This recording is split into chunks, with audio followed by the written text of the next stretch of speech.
Hej folkens, velkommen til min kanal. I dag vil jeg fortælle om, hvorfor jeg blogger. Og så vil jeg fortælle lidt om mig selv, og ja, lad os komme i gang. Jeg hedder Pamela, jeg er 11 år, og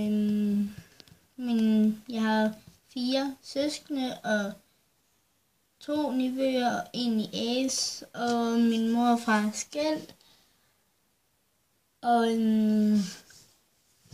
jeg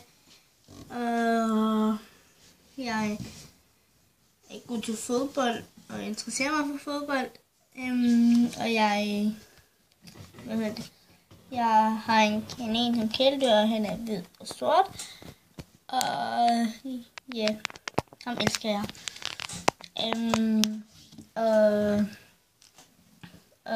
Jeg vil gerne være blogger, fordi at jeg synes, det var lidt sjovt at filme.